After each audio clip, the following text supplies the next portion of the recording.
mtazamaji, karibu katika EBN Weekend ambapo imetimia saa moja majira ya Afrika ya Mashariki. Jina langu ni Emmanuel Marwa. Karibu kwa taarifa ambazo tumekuandalia kwa tendeti na za kina. Na tukianza na habari ambazo tumezipea kipaumbele mtazamaji hii leo ni kwamba kaunti ya Machakos imeafiki hatua muhimu katika kampeni yake ya afya baada ya kupokea mchango wa shilingi milioni 70 kutoka kwa shirika lenye makao yake nchini Ujerumani. Akizungumza wakati wa hafla ya kukabidhi vifaa vya matibabu vya aina mbalimbali, Gavana Wavinya Ndeti alieleza dhamira ya serikali yake ya kutanguliza huduma za afya kwa wakazi wa kaunti hiyo ya Machakos. I am glad to witness the handover of the refurbished accident and emergency unit and emergency medical equipment and supplies worth Kenya shillings 70 million from our friends and partners from Germany. I am happy to report that Malteser has also trained our emergency responders and ambulance drivers during this first phase of their program and will continue with the capacity building for our emergency response staff. Gavana, ningependa kukuhakikishia kwamba wauguzi, madaktari na wahudumu wote wa afya katika kaunti ya Machakos tumeamua kwa kauli moja kwamba tutafanya kazi kusaidia mwananchi, kwa sababu mwananchi anapokwenda kwa hospitali anaenda akiwa na haja.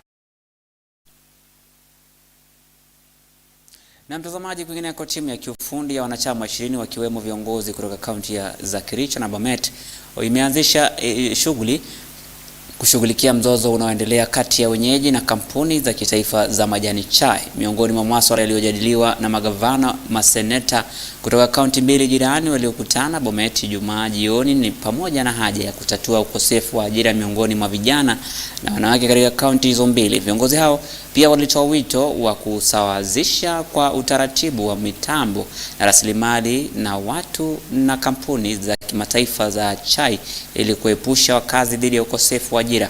Viongozi pia walibainisha kuwa vyombo vya usalama vinapaswa kutendea haki pande zote zinazozozania wakati wa kushughulikia mkwamo huo. Hata hivyo, huko wakihamasisha wenyeji kuhusu hitaji la kampeni za amani katika kutatua mizozo hiyo. We are forming a working team that will be able to take us through so that some of the thorny issues such as resurveying of the tea plantations to ascertain the exact acreages, matters leases within the multinationals shall also be looked upon as we move forward. Their assignment will be dealt with within a period of 30 days, subject to extension, depending on the issues that will be identified and also the consultations that will be relevant. I would like the public to look at the KTGA as partners.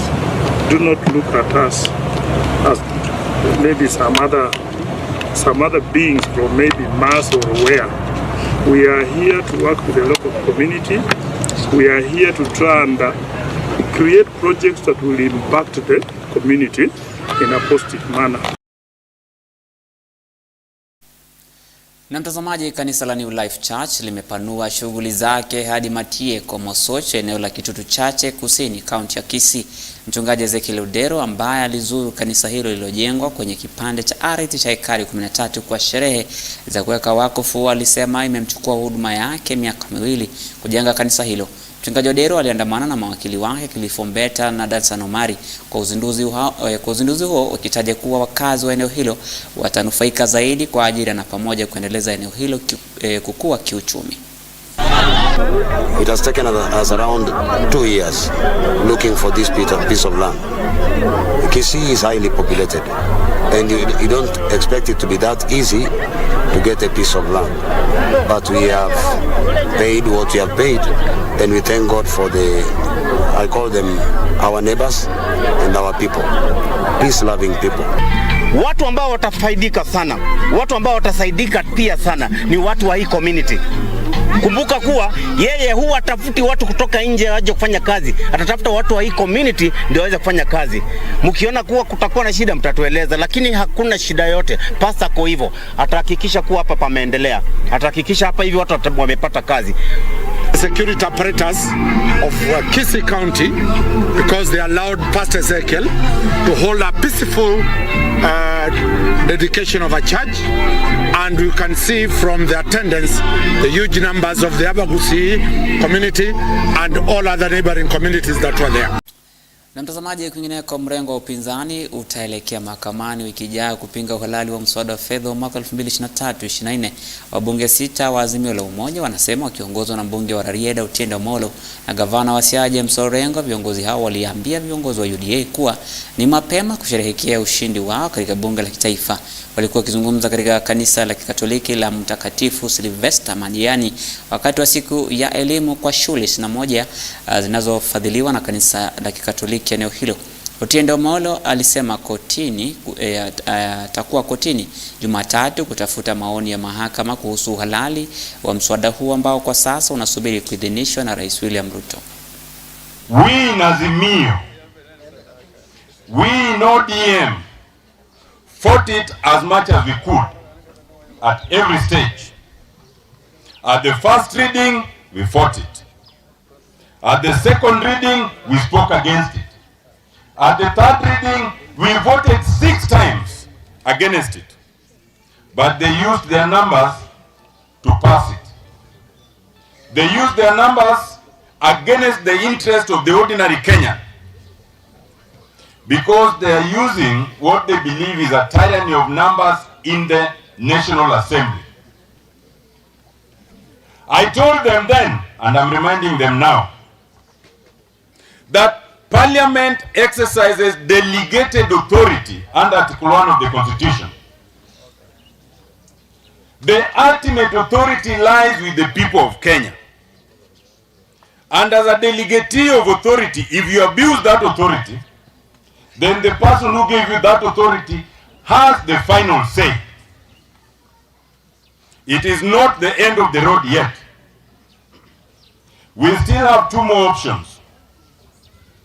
The first option we have, and we are exploring it, is the option of testing the legality and the legitimacy of that finance bill in court.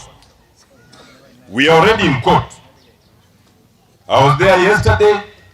We are back again there on Monday, and the court will tell us whether that finance bill is legitimate and legal or not. Therefore, if you meet any MP who was elected in ODM or Azimio, and then later on behaves differently, you cannot be ODM and people are taking a vote in the National Assembly.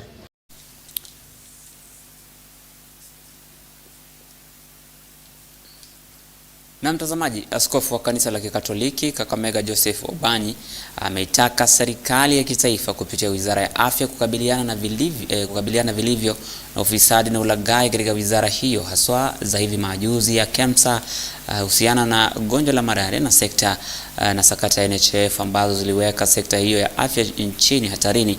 Hii inakuja baada ya waziri wa afya Susan Nakhumicha kutaja sakata inayokumba NHIF na KEMSA kuhusiana na utoaji wa huduma na ufujaji wa pesa kupitia njia isiyo halali, akizitaja baadhi ya hospitali husika za kibinafsi ambazo hunufaika na bima hiyo ya afya. So with the new facility that we have had, the new ambulance, I know the services, our services to the patient will be up to date, because we have had challenges with our old ambulance. Sometimes it breaks down and it makes our patients not to be able to reach the facility well. But with the new ambulance, I know we are going to reach out to our patients in good time so that they can also access the medical services in good time. Today we have had the honor and the pleasure of blessing a new state-of-the-art ambulance, which has even an ICU unit. For a number of years now, we have been complaining that we are not getting the rightful help that we need to serve the sick, and especially the faith-based facilities, because of NHIF. I've been on record many times saying something is wrong with NHIF. Why is it that people are paying their contributions every 9th day of the month, and yet when a patient walks into the hospital, that patient cannot be treated because it has not been paid. Where is suffering? A Kenyan today does not enjoy the right of the health that is enshrined in the Constitution. That is a responsibility where the government again must come strongly out and make sure it's also reformed. And I don't think there is any other time other than now. And therefore, I do agree that something needs to be done. Na mtazamaji, tukivuka kwenye habari zingine, kwingineko ni kwamba katibu wa baraza la mawaziri anayeshughulikia habari, mawasiliano na uchumi wa kidijitali Eliud Owalo ametoa changamoto kwa wakazi wa Nyanza kuweka mazingira mazuri kwa serikali kutekeleza majukumu yake katika eneo hilo. Owalo alisema ni wakati wa kubadilika kwa mtazamo kutoka kwa siasa za maneno kwenda kwa mabadiliko na maendeleo ambayo itafanya eneo hilo kupata maendeleo ya haraka. Alikuwa akizungumza nyumbani kwake Asembo, eneo la Rarieda, kaunti ya Siaya leo alipokutana na viongozi wa kidini kutoka eneo hilo la Nyanza. Katibu wa baraza la mawaziri alisema kuwa maendeleo yanaweza kustawi tu katika mazingira ya amani, lakini sio mazingira ya kelele na usumbufu wa kudumu.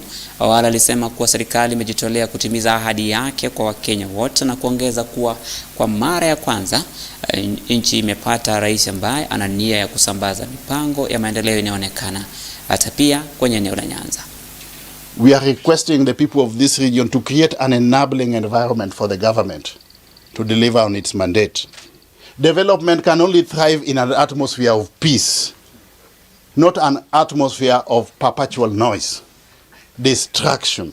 We want to change the paradigm in this region from politics of rhetoric to a tangible transformation, development-oriented agenda. We have done politics for 58 years, year in, year out. It cannot be the same. We cannot continue with business as usual. Deliberately and consciously, we must change the politics of this region. Let us move away from perpetual politics to a pursuit of a development agenda. And I can assure you without fear of contradiction that for the first time since independence, we have got a president who is truly keen on rolling out tangible development programs in Nyanza. And let us give him the support. Because he's the president of one country, we have got one government led by one president and one Kenyan people. And no elections will take place between now and 2027.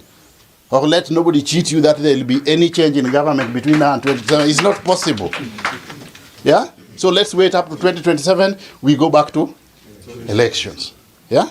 We go back to elections. But from the way I'm seeing the trends, the indications, this time Ruto is going to win by a much, much bigger margin. And through that process, we should be in that government. If you have an opportunity, attend their sittings.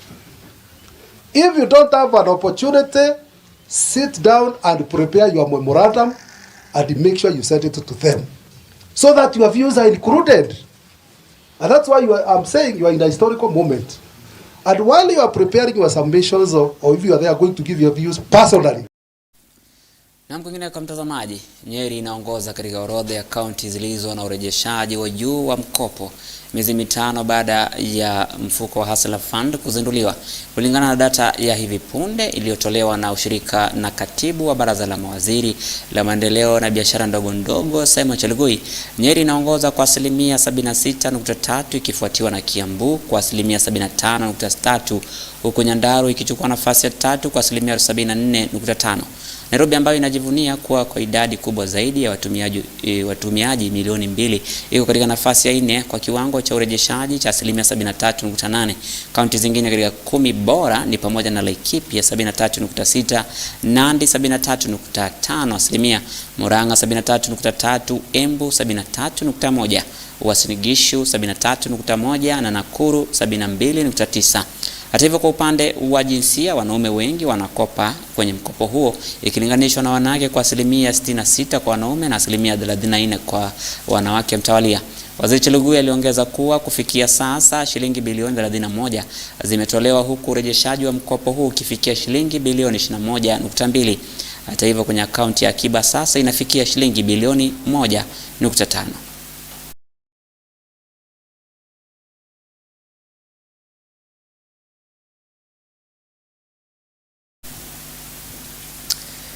Na mtazamaji, kwingineko, kufuatia ukosefu wa usalama katika kaunti ya Samburu katika maeneo hayo, hata hivyo wameungana na mashirika ya USAID na Wiri imeunganisha washikadau wote kuchukua hatua za kuhubiri amani ili kuleta utulivu katika kaunti hiyo. Serikali ya kitaifa na serikali ya kaunti pia na serikali hasa ya vijana, baraza la wazee wameunganishwa pamoja na juhudi kuweka mpango na mkakati kabambe wa jinsi ya kuleta amani. Kiini cha mkutano huu ni ili kubaini sababu halisi ya ukosefu wa usalama kwenye kaunti hiyo, na zaidi ya hayo ni kwamba Kubai Kahara ambayo pia ni shirika la mojawapo huko nchini Kenya linapojadiliana kuhusu ni vikwazo gani vinavyozuia amani, kuweka mkakati wa amani. Hata hivyo wanahakika kwamba amani itakuwepo katika ushirikiano wao baina ya washikadau katika maeneo hayo. Hata hivyo afisa wa eneo hilo Evans Ojiengo na Wiri alisema kuwa wamefanya mkutano na washikadau tofauti ili kuhakikisha kuwa jamii ambazo zimekumbwa na kiwewe kwa sababu ya ukosefu wa usalama zinakuwa na amani na wanafanya shughuli zao bila tatizo. Cha muhimu sana katika mkutano ya leo ilikuwa ni mambo ya kwanza kujadiliana, tuone hali ya amani iko namna gani katika kaunti, tujiulize ni vizuizi gani ambazo tuko nazo zenye zinazuia watu kuishi kwa umoja, kwa amani, kwa utangamano, na pia tujielimishe namna ni mbinu gani ambavyo tunaweza tumia kuleta amani. Manake tunaamini ya kuwa hata kama kuna maneno ama matatizo ambayo ni magumu kiasi, watu wakiendelea kutafuta mbinu mwafaka na waendelee kuongea na kujadiliana, ile amani itakuja kupatikana. Ile uwezo kupatikana, na pia tunaguzia kidogo maneno ya sera, manake pia tunajumuisha maneno ya kutengeneza sera ya amani ambayo itasaidia sana, especially maneno ya coordination kati ya wale actors tofauti ambao wanajishana maneno ya amani kwa kaunti, na pia itasaidia sisi wote kuwa na ile vision moja, maono moja ya amani, na pia to harmonize mikakati ambayo tunatumia kuleta amani katika kaunti. Na sisi kama Peacenet hatuna shaka kuwa amani itakuja kupatikana, because all we need is to be consistent. Shida tumekuwa tukifanya mambo ya amani na hii amani haiko inaleta matunda. Kwa hivyo leo ilikuwa ni kuja kuulizana maswali ya kwamba nini, kiini gani ama ni mambo gani ambayo inafanya amani isiweze kupatikana. Tukaona ya kwamba moja ni uaminifu, kwa sababu pande moja wanasema wanataka amani na pande nyingine wanataka amani. Kwa hivyo pia tukaona ya kwamba mambo mengine ambayo inaleta shida ya amani kupatikana ni mambo ya watu kutosoma. Pande ya kwetu Samburu County tumejaribu ya kwamba vijana wetu karibu wote wako kwa mashule, na ndio sababu hatuwezi sema ya kwamba kwa nini watu wetu wanapigwa kila saa. Ni kwa sababu watoto wetu wako manyumbani, wako wanasoma, na ndio sababu tunasema elimu inaweza kumaliza maneno ya. Na mtazamaji, kwingineko, polisi huko Transmara Magharibi, kaunti ya Narok wamepata gari la Tom Osinde, mfanyikazi wa zamani wa hazina ambaye aliripotiwa kutoweka siku ya Jumapili. Gari hilo aina ya Toyota Land Cruiser nyeusi lililokuwa na namba za leseni lilipatikana likiwa limetupwa eneo la Sigawa huko Narok. Inasemekana kwamba bwana Osinde alikuwa akisafiri kutoka Nakuru hadi Kisii kabla ya kutoweka kwake kwa hali ya kutatanisha. Hata hivyo, akithibitisha kisa hicho, kamanda wa polisi wa Transmara Magharibi Jamlek Ngaruia aliambia wakazi katika maeneo hayo kwamba Osinde walitambua vyema kuwa gari hilo lake lilipatikana maeneo hayo eneo la Narok ambapo waliripoti visa hivyo. I'm Jamlek Ngaruia, the Sub-County Police Commander, Transmara West. In fact, on 22nd June 2023, in the afternoon, police received information from members of public that a place called Skawa in Il Pashire area, there was a vehicle which was believed to be abandoned. Immediately, police visited the scene and found that there was a Land Cruiser V8 black in color, which the number plates were removed, was at the scene. Police processed the scene and investigations are going on. One Stephen Mokaya, who is a son to Mr. Fred Tom Mokaya Osinde, identified the vehicle belonged to his father, who was reported missing at Gata, or who stays at Gata farm in Nakuru, and was reported missing, and they identified the Land Cruiser V8 belongs to his father. Mtazamaji, baadhi ya viongozi kutoka Kenya Kwanza wamekashifu chama cha muungano wa Azimio la Umoja wa Kenya kwa hatua yao kubwa iliyopangwa kupinga mswada wa fedha wa mwaka 2023. Viongozi hao waliozungumza Elgeyo Marakwet walipofika maeneo hayo kwa umbali ni kwamba waliweza kushinikiza kwamba upinzani kwa kile walichodai kuwa wanazungumza mara mbili katika maendeleo ya ambayo ni ya maandamano. Sasa wanashtumu Azimio kwa kuunda upya masuala ya kuenda kwenye mitaa kuandamana. The opposition is not distraction and is not throwing stones and is not destroying your country. If Raila Odinga has an issue for development for this country, President William Ruto and Raila Odinga and Rigathi Gachagua are reasonable enough as adults to sit down and discuss issues for the country. Tunataka kusema tuachiwe nafasi tufanye kazi. Hii serikali yetu ndio inafikia miezi 9. Moja hawezi kuja kusumbua nje msima kila siku maandamano. Kuanzia nikiwa mtoto mdogo maandamano. Na mkeneko mbunge wa Navaholo Emmanuel Wangwa ametaka tume ya maadili ya kupambana na ufisadi EACC kuanzisha uchunguzi kuhusu mgao wa fedha wa Wizara ya Elimu kupitia mfumo wa taarifa za usimamizi wa fedha. Akizungumza katika shule ya upili ya Shinoi alipokuwa kizawadi basi, Wangwa aliangazia ongezeko la ufisadi ndani ya Wizara ya Elimu na ametoa wito kwa EACC kushughulikia swala hilo. Hata hivyo, shule nyingi hukosa utoaji wa pesa za masomo kwa shule hivyo. Maoni yake yaliungwa mkono na Sebastian Mangen, mwakilishi wa wadi wa Bunyala Magharibi. Wange alisisitiza uharaka wa uchunguzi huo, huku akisisitiza haja ya kuwajibisha wale watakaobainika kuwa na hatia ya matumizi mabaya ya fedha katika sekta ya elimu. Alitoa wito kwa EACC kuchukua hatua hiyo haraka na kuhakikisha uwazi na uwajibikaji katika ugawaji wa matumizi ya fedha katika Wizara ya Elimu. Why do you have to give money in shortfall ili hali vitabu wakati ulileta vitabu kwa hiyo shule uleta vitabu in excess? Nataka Ministry of Education iangalie where is the rain beating that is kupeana pesa ya capitation. Kwa sahi hawajatoa capitation fee ambayo iko enough. Na ndiposa walimu wanatarapika sana wakifukuza watoto wakienda shule. Sisi tunaomba serikali ikaanza kuhakikisha hiyo pesa imekuja kwa wakati ili watoto wetu wakae. Na mtazamaji, habari hii inatufikisha mwisho wetu habari zetu za saa moja. Mwendo wa saa 3 utarejelewa na habari zaidi katika lugha ya King'eng'e na Cynthia Nanjala. Nakutakia usiku mwema, tupatane hapo kesho panapo majaliwa ya Mwenyezi Mungu. Jina langu ni Emmanuel Marwa.